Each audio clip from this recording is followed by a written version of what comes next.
దేవుని నామానికి మహిమ కలుగును గాక. అందరూ బాగున్నారండి? ఉదయకాలం ప్రార్థన చేసుకున్నారా? ప్రతిరోజు మీ వాగ్దానాలు మీరందరూ చూస్తున్నారు, నమ్ముతున్నాం. మీ కొరకు ప్రార్థన చేస్తున్నాం, మీరు బాగుండాలని. కాబట్టి ఇతరులకు కూడా షేర్ చేస్తానండి వీలైనంత వరకు. ఈరోజు దేవుని వాగ్దానం చూద్దాం. లూకా సువార్త 14వ అధ్యాయము 11వ వచనం. తను తాను హెచ్చించుకుని ప్రతివాడును తగ్గింపబడును, తను తాను తగ్గించుకునేవాడు హెచ్చింపబడునని చెప్పాను. ఆమేన్, హల్లెలూయా. చక్కటి వాగ్దానం కదండి. తను తాను ఎవరైతే వారికి వారే హెచ్చించుకుంటూ ఉంటారో, నేను గొప్పదాన్ని, నేను గొప్పవాడిని, నాకు అసాధ్యమైంది లేదు, నాలో టాలెంట్ ఉంది, నాలో పాటల వరం ఉంది, నాలో మెసేజ్ ఇస్తాను అని కొంతమంది చూడండి, ఏమి లేకపోయినా వాళ్ళు చాలా హెచ్చించుకుంటూ ఉంటారండి. వారిని దేవుడు ఏం చేస్తారంటే కొన్ని సందర్భాల్లో మనం ఎక్కడైతే హెచ్చించబడతామో తగ్గించబడతా ఉంటాం. అందుకే హెచ్చించుతున్నప్పుడు దేవుడు మీరు జాగ్రత్తగా ఉండాలి. దేవుడు ఎప్పుడు హెచ్చిస్తాడో అప్పుడు మనము తగ్గించబడుతూ ఉండాలంట. మేము కూడా ప్రారంభ దినాల్లో ఎట్లా ఉన్నామో సేమ్ ఇప్పుడు కూడా అట్లే ఉంటామండి. ఎందుకంటే మా జీవితాన్ని ఎప్పుడు మేము మర్చిపోం.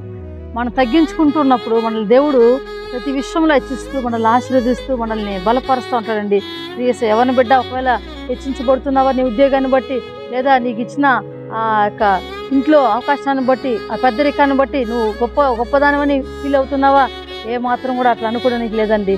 మనం ఎంత తగ్గించుకుంటామో, ఎంత తక్కువగా మనం దిగజారిపోయి బాగా చక్కగా లోపడతామో, పెద్ద చిన్నలకు లోపడుతూ మంచిగా ప్రవర్తన కలిగి ఉంటే మనం దేవుడే హెచ్చిస్తాడండి. అనేక మంది ముందు మనల్ని ఒక తలగా ఉంచుతాడంట.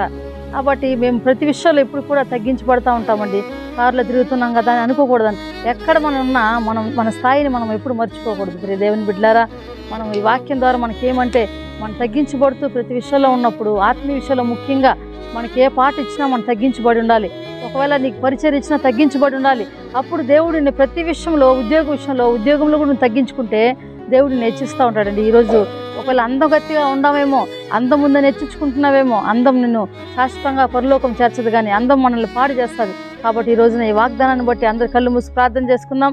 తండ్రి, నీకు వందనాలు, స్తోత్రాలు ప్రభు. ఈ రోజునైనా వాగ్దానం ఉంటున్న ప్రతి బిడ్డల్ని బలపరచండి.